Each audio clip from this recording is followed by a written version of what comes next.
Hey everybody, I'm thrilled to see you and I'm really glad you're here today. Hopefully my wife is awesome. My name's Rita Hickman. I'm a body mind expert and a massage therapist, and today is one of the live streams that I do Monday through Friday in order to help women in narcissistic relationships. That's my specialty. I help coach them, I help give support, I help give body mind tips. It's all based on Asian medicine, and I really get them out of emotional isolation and stuck and loneliness to be forever, and it really doesn't. And I help women evolve into kind of like that new chapter of their life. So today we're talking about one of the basic questions, which is how do you know if somebody is a narcissist? First of all, let's break some of the paradigms. Your paradigms thinking that we're going to label people and put people in different boxes, right? Because that's how our brain makes sense. We compartmentalize people. But I want you to put that down for. I want you to look at the world as a giant spectrum of everything.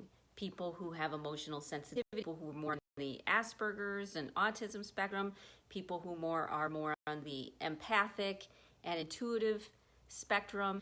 Let's look at the whole world as a spectrum, as a whole band of change and shades every little bit. And so when we look at the world that way and humanity that way, we realize that narcissism is a quality that all of us carry. And depending upon our level of safety, depending upon how our brain works, our past, any trauma, things like that, that all determines how to deal with life, how we're going to handle what's going on. And so when we are less to be happier and more balanced and less narcissistic, more giving, more supportive and nurturing, when we feel out of control and as if inside of you might break any second, then we behave in more narcissistic ways which are I need to survive, period, and break. So one of the best ways to find out if it's a narcissist or not is to listen to them and to feel their energy. A lot of narcissists are amazing. They're so charming and funny and interesting and smart, and they're wonderful presence. They make me think of the movie, Predator, where there's this super alien that's got all of these skills. Well, someone who is in a protective mode has probably been that way for the majority of their life, and they have recognized or realized in order for them to survive, they have to control and manipulate their entire life. For whatever reason, they are feeling on that edge with them constantly trying to manage and control being overstimulated. And if someone is more on the personality or bipolar part of the thing, then they're going to be extremely dramatic and very, very linear in their thinking about a lot of things. They tend to be super judgmental and to have very strong opinions, and they tend to be really good at keeping that tension under wraps. Now, if they're more on the Asperger side, then it means that they are self-absorbed, but that's their wiring. They're completely focused on their own inner experience, and there's a lot you can do about that because they're on the spectrum. And the more you learn about Asperger's and autism and all those things, you may recognize that your narcissist is someone who is, on some levels, not wired to out much but themselves. And it's not that they're bad people, it's just that they don't know better. And that takes a lot of education. So when you walk into the door and somebody walks into your life, how do you know if somebody's a narcissist? You have to assume that everybody's got some level of narcissism. And so you watch and feel the energy and notice and pay attention to how someone interacts with the world. How if over the top, if they're over the top charming or over the top. There's this good rule of thumb. Don't make friends with the first person that you meet when you go to school. Same sort of thing. Because the over the top, the opinionated, the charming, the amazing people, that means that they've got a high level of energy, right? They're on a high level of energy. And that high level of energy means that they're usually a little bit on edge too. Means that usually they are holding it together and they're showing that energy in their actions. To know if somebody is a narcissist is to watch, to listen, and to respect yourself. If you respect yourself, if you have good boundaries in place, if you keep a lookout, if you realize that your feelings matter. Remember, you're assuming everybody's got some level of narcissism and you're trying to figure out what that level is. And so you have to hold back, not walk in completely open, and watch and listen and see people in different circumstances, see people in different environments.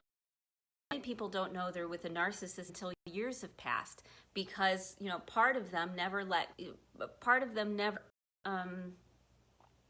paid attention to a lot of the warning signs. They didn't even know that they existed.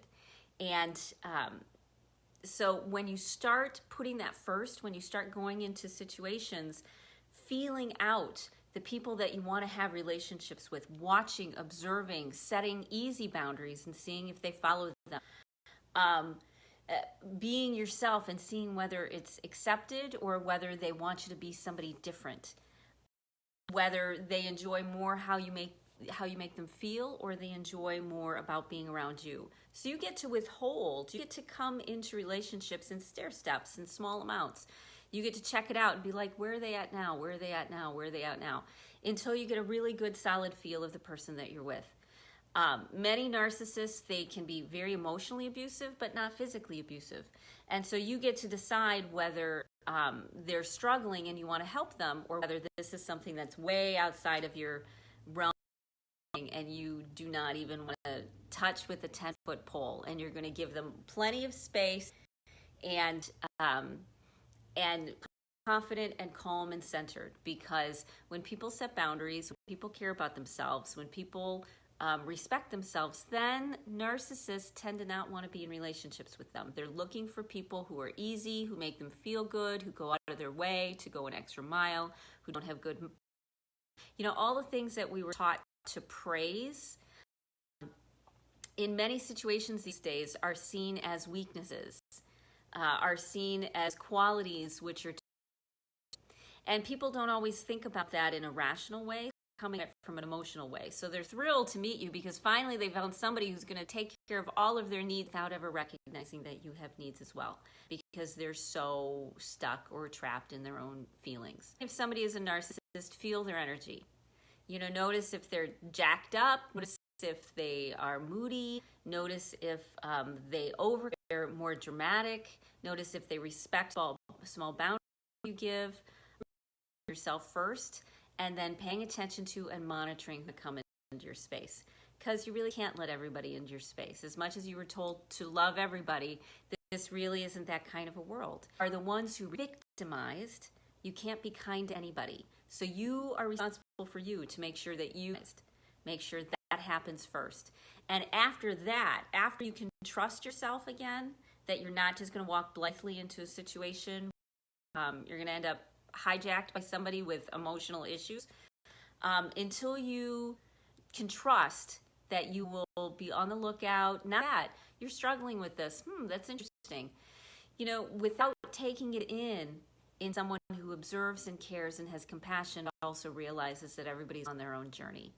And the best way to love somebody is in a kind, compassionate way, because then you have the ability to love other people, okay?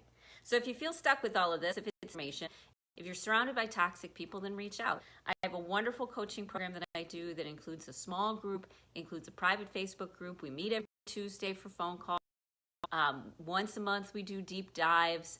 You get connection and community and support, so you don't have to do this by yourself. The group's got amazing women in it, and it's super affordable, okay? We're right now looking at $100 a month so that we can keep it affordable for women and still give them everything. And send me a message. We don't have the page up yet for it, but reach out and I'll give you the details, okay? I have a busy day.